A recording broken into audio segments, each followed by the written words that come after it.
Greetings, it's naturopath Bakker from New Zealand, author of Candida Crusher. Thank you for checking out the video today. We're going to talk about vegans, veganism and Candida today.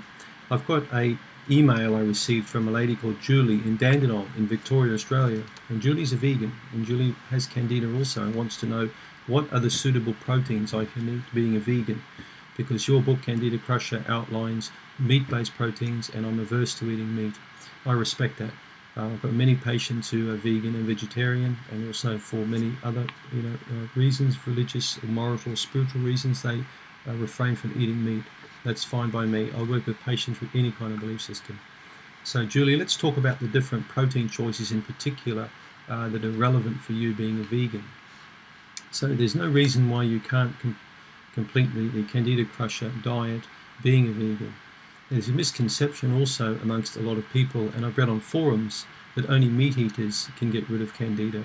That strict vegetarians or vegans have a problem because they rely too much on carbohydrates and the wrong kind of proteins that can help proliferate yeast infection. This is a load of nonsense, complete nonsense, because you can beat Candida being even a very strict vegan. It's absolutely possible to do it. And I'm going to show you a couple of tips and tricks in this video on exactly how you can achieve that aim.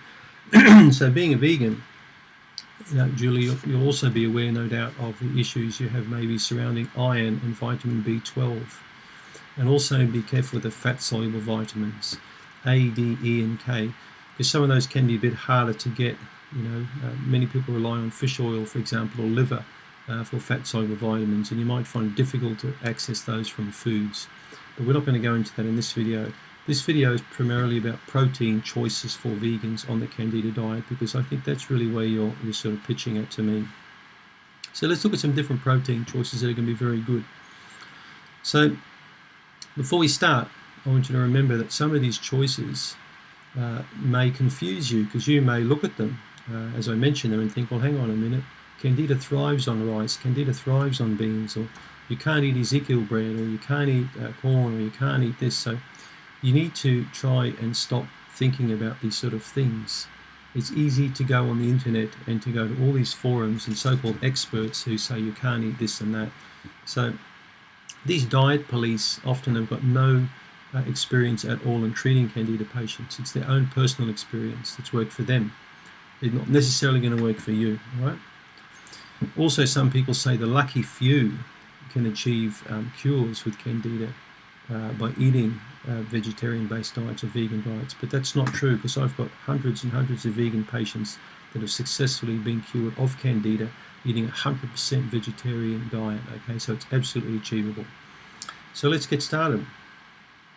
Chia seeds, quinoa, very high protein. So there's many different dishes you can make with quinoa and chia. If you're not used to using these high protein grains in your diet, start slowly. And make sure also that you take some vegetarian enzymes in to help stimulate the production of some acids and enzymes in the upper digestive tract. Because the pH of your tummy may not be adjusted properly to accept these kind of proteins. Lemon juice might be a good one to include in your diet too, Julie, and maybe also some good quality apple cider vinegar is going to help you as well. So start small, maybe a dessert spoon per day and build up, okay? Soy products. So soy's been very malaligned for many years. These smear campaigns of soy were started probably back in the 90s, particularly when soy sales started taking off and dairy sales started dropping.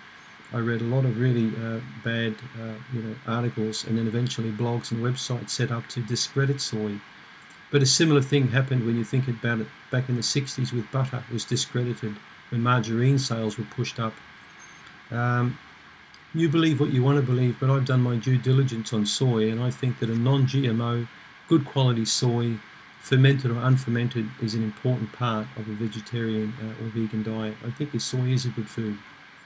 Rice and beans, particularly brown rice, a good quality organic brown rice, wild rice, and beans. There are many kinds of beans you can have. Many different pinto beans, adzuki beans, there's navy beans. So these can be soaked and sprouted. These can be even made into breads, many different bean dishes. You can add tomatoes with them, and onions, and all sorts of things. So there's lots of yummy dishes you can make with beans. Beans and rice is a complete protein. Rice Brown rice and corn is a very good source of complete protein. So if you look at your amino acids and combine these foods well, you've got complete aminos there coming in. Buckwheat makes very, very nice pancakes, and it's very acceptable on the Candida diet. Ezekiel bread, one of my favorites, so sprouted grain bread. That was even made in biblical days, going back a long time ago. So, sprouted bread is extremely good and very high in nutrition and a lot of essential amino acids. I believe it's complete protein, Ezekiel bread. It's very good. If you're not used to eating bread, eat small amounts to start with, okay?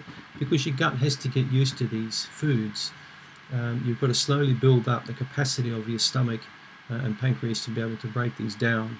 And also, you've got to have the right kind of bacteria to stop bloating and gas from occurring, right? And if you're eating the right kind of fibers, I've just recently done a YouTube video on fibers, watch that one. If you're eating the right kind of fibers in your diet, you're also giving the beneficial bacteria the right substrate, to feed on, which is going to really help you crowd out Candida to a big degree, okay? Seitan. Now, I'm not talking about Satan here, the devil. I'm talking seitan, S-E-I-T-A-N. Seitan is actually pure wheat gluten. Now, this is very hostile to a lot of people who are anti-gluten.